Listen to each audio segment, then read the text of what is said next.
Oiê! Tudo bem? Eu espero que sim. Eu espero que você esteja bem, que a sua família esteja bem. Hoje, se você estiver vendo o vídeo no dia que ele foi publicado, é o primeiro dia do mês, março. Então, que alegria, que privilégio nós começarmos já lendo a palavra, orando. Isso é muito bom. Nós estamos num propósito.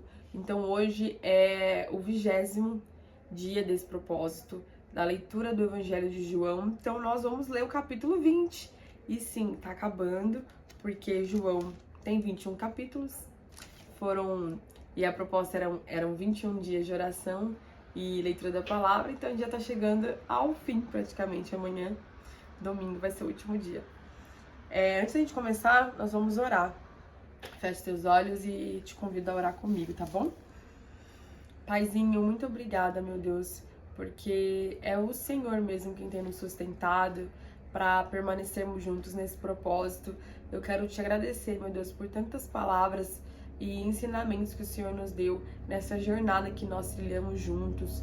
Ô Espírito Santo, só o Senhor para nos dar o entendimento, abrir os olhos do nosso coração para que a gente compreenda aquilo que o Senhor quer falar para nós. Obrigada, meu Deus, eu quero orar por essa pessoa que está comigo nesse propósito, pedir para que o Senhor a abençoe, que o Senhor abra as portas na vida dela e que o Senhor também feche portas, Senhor, que não dão frutos, portas e lugares, pessoas que não são da Tua vontade, Senhor. Espírito Santo de Deus, que o Senhor preencha a vida por completo dessa pessoa que está comigo nesse propósito, em nome de Jesus. Amém. O capítulo de hoje traz, nós lemos ontem sobre Jesus sendo crucificado, um momento muito difícil, né? Tanto para quem lê, quanto para os discípulos que andaram com Jesus, viveram com Jesus. E agora a gente vai ler o capítulo 20, que fala sobre a ressurreição. Vamos começar já desde o versículo 1. No primeiro dia da semana, bem cedo, estando ainda escuro, Maria Madalena chegou ao sepulcro e viu que a pedra da entrada tinha sido removida. Então correu ao encontro de Simão Pedro e do outro discípulo, aquele a quem Jesus amava, e disse: Tiraram o Senhor do sepulcro e não sabemos onde o colocaram. Então Pedro e o outro discípulo saíram e foram para o sepulcro. Os dois corriam, mas o outro discípulo foi mais rápido que que Pedro, e chegou primeiro ao sepulcro. Ele se curvou e olhou para dentro, viu as faixas de linho ali, mas não entrou. A seguir, Simão Pedro, que vinha atrás dele, chegou, entrou no sepulcro e viu as faixas de linho, bem como o lenço que estivera sobre a cabeça de Jesus.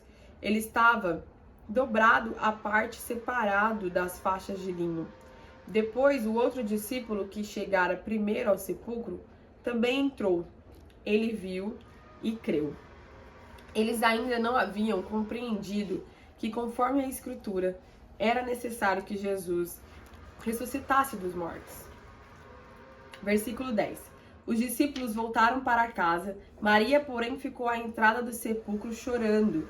Enquanto chorava, curvou-se para olhar dentro do sepulcro e viu 2 anjos vestidos de branco sentados onde estivera o corpo de Jesus, um à cabeceira e outro aos pés.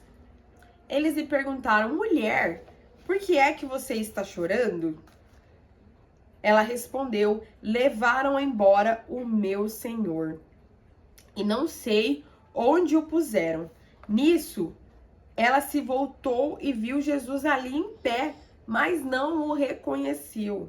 Nossa, ela não o reconheceu. Versículo 15. Disse Jesus: Mulher, por que você está chorando? Quem você está procurando? Pensando que fosse o jardineiro, ela disse: Se o Senhor o levou embora, diga-me onde o colocou, e eu o levarei. Jesus lhes disse: Maria. Então, voltando-se para ele, Maria exclamou em aramaico: Raboni, que significa mestre. Jesus disse: não me segure, pois ainda não voltei para o Pai. Vá, porém, a meus irmãos e diga-lhes: estou voltando para meu Pai e Pai de vocês, para meu Deus e Deus de vocês. E ali a gente vai ver que Maria vai até os discípulos e anuncia sobre isso. E no versículo 19, tem um momento de Jesus aparecer para os seus discípulos. Vamos lá também? Vamos dar uma lida? Estando os discípulos reunidos à porta trancadas por medo dos judeus, porque os judeus, os fariseus, os sacerdotes foram quem crucificaram Jesus. Então, depois da morte do mestre deles, eles ficaram com medo de o mesmo destino que aconteceu com Jesus acontecesse com eles. Tudo bem. E aí, no versículo 19 ainda, Jesus entrou naquela casa que estava com a porta fechada, que os discípulos trancaram com medo. Jesus entrou, pôs-se no meio deles e disse: paz seja com vocês. Tendo dito isso, mostrou-lhe as mãos e o lado. Os discípulos alegraram-se quando viram o Senhor. 21. Novamente Jesus disse: paz seja com vocês. Assim como o Pai me enviou, eu os envio. E com isso, soprou sobre eles e disse: recebam o Espírito Santo. Se perdoarem os pecados de alguém, estarão perdoados. Se não os perdoarem, não estarão perdoados. Autoridade, né? Deus deu a eles autoridade. E aí, os discípulos, depois desse momento incrível, assim, espetacular, eles vão contar para outros discípulos, porque não foram todos os 11 discípulos que assistiram esse momento, que estiveram presentes nessa aparição de Jesus pós-crucificação, estando Jesus ressuscitado. Então, eles contaram isso para Tomé: nós vimos o Senhor. E Tomé falou que, assim, se ele não colocasse a mão, se não visse as marcas dos pregos nas mãos de Jesus, se não colocasse as mãos dele nas mãos de Jesus, ele não ia crer. E Jesus, uma semana depois, aparece para os discípulos e Tomé estava lá. Tomé também era um dos discípulos. E aí, Jesus entra, novamente fala: paz seja com vocês. E Jesus disse a Tomé, lá no versículo 27, coloque o dedo aqui, veja as minhas mãos, estenda a mão e coloque-a no meu lado. Pare de duvidar e creia. E aí Tomé fala: Senhor meu e Deus meu. E Jesus fala para ele: porque me viu, você creu? Felizes os que não viram e creram. Glória a Deus. Amém. É fundamental esse trecho, é totalmente espetacular mesmo. E hoje a gente fez muitas leituras, porque falar sobre a ressurreição de Jesus, ela precisa estar sempre sob a ótica da Bíblia e sobre esse relato dos discípulos. Jesus, ele de fato, ele foi morto e foi crucificado. E eu fico imaginando, assim, esse processo, né? Os discípulos ali, era no terceiro dia, era domingo, e eles chegaram até Jesus, eles foram para ver o corpo dele. Eles não tinham nenhuma expectativa, não era uma esperança que eles carregavam, que chegando ali, Jesus estaria vivo. Não, eles não tinham ainda. Tanto é que um trecho da palavra fala que eles não tinham a compreensão de que era necessário que Jesus ressuscitasse dos mortos. E quando Jesus ele se apresenta para Maria, Maria não o reconhece. Maria Madalena, ela não o reconhece. E ele fala: Maria. E eu imagino que a forma como Jesus exclama isso tenha sido de uma forma muito poderosa. Foi uma única palavra, foi o nome dela.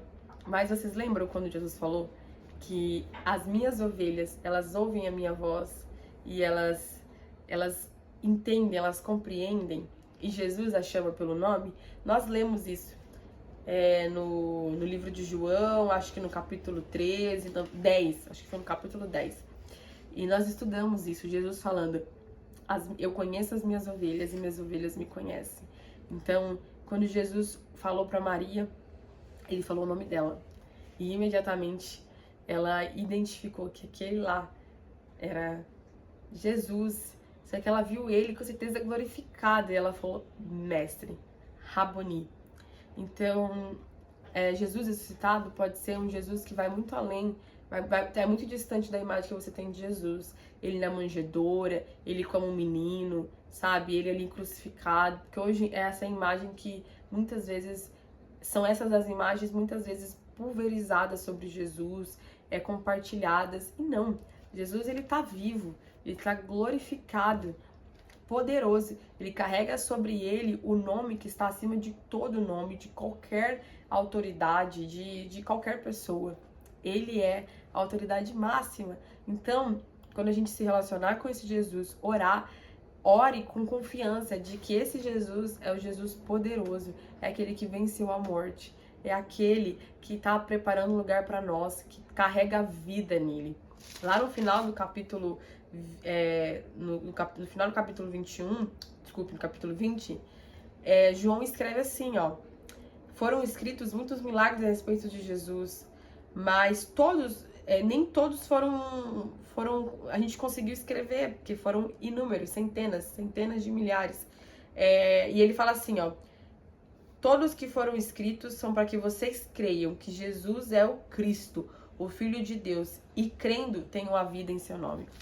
Jesus morreu, ele foi crucificado sim, mas ele está vivo, Cristo está vivo. E a partir dele, é por meio dele que nós tenhamos vida. Tudo isso foi para que nós tenhamos vida. E que nós possamos nos relacionar com esse Jesus, que muitas das vezes não é o Jesus que a gente tem em imagem. Vamos tirar essa imagem de Jesus bebê na manjedoura, vamos sair dessa imagem de Jesus crucificado. Ele não está mais assim. Ele é Jesus poderoso e forte. Maria andou com ele por anos. Ela não reconheceu quando ele foi ressuscitado. Nós podemos ter essa tendência de não reconhecer por uma imagem completamente distante do que ele é, do que ele está. Ele está vivo.